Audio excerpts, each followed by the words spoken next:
dobrodošli u naš prvi HTML tutorial. Danas govorimo o osnovnim alatima koje ćemo koristiti pri izradi naših stranica i govorimo o nekim osnovama HTML-a, to jest o pojmu HTML-a. E sad, HTML je skraćenica od Hypertext Markup Language. I to je skup stilova označenih kao markup tags, ili kako mi prevodimo tagova. Kasnije ću objasniti šta tačno znači tag, na primjer. Što želim još prije primjera da pokažem jeste da HTML ne zavisi od platformi. Dakle, ako napišete kod u HTML-u i pokrenete ga na Windowsu, pokrenete na Macu ili na Linux platformi, imat ćete isti rezultat. Sad se vi pitate, ja samo pričam o nekom HTML-u, a ne govorim ništa konkretno. Pa idemo na neki sajt, na primjer ja sam otvorio amazon.com i kliknemo desni klik i vidite ovdje View Page Source. Kad kliknete na View Page Source, otvori nam se prozor sa nekim tekstom, jeli? Neki dijelovi su označeni bojama, međutim vama sad ovo ništa ne znači.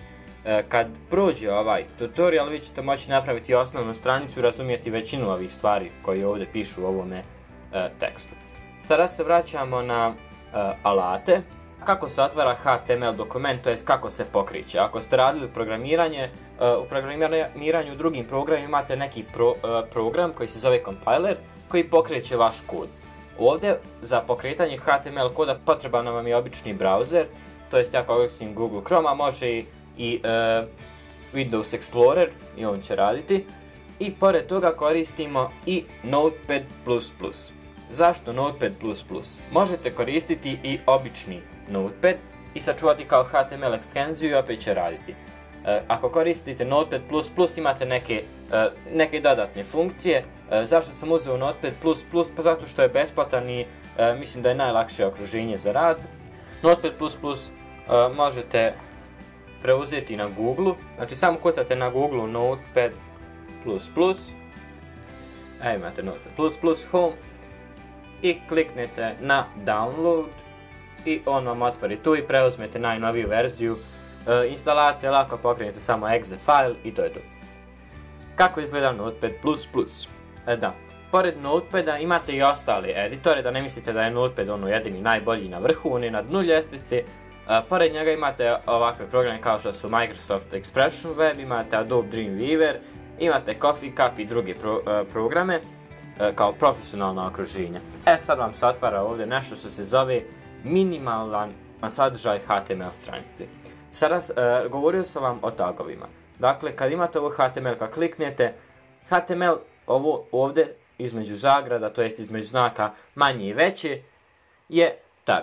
Ovo označeno je tag. Dakle, tag počinje sa prvim znakom manje, pa kucate naziv tog taga, ovo je HTML, to je osnovni tag, i zatvarate sa većim. Svaki tag se mora zatvoriti, dakle vidite kad kliknete on poveže dva taga.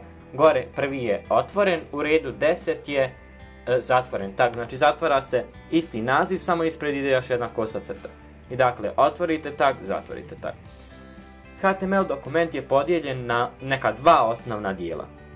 Podijeljen je na odjeljak head, to jest ono gdje ćete vi kucati, vidite kako je otvoren i zatvoren tag. To je mjesto gdje ćete vi kucati skripte, gdje ćete vi kucati neke ostale atribute, što neće biti vidljivo kad neko otvori vašu stranicu. A u bodiju tagu kucate sam sadržaj stranice, to jest ono što vi želite da se prikaže na vašoj stranici. Za HTML tagove nisu bitna velika i mala slova, dakle ovo body može biti ispisano i sve velikim slovima. I kako sad to radi? Pa na primjer ovdje u body ukucate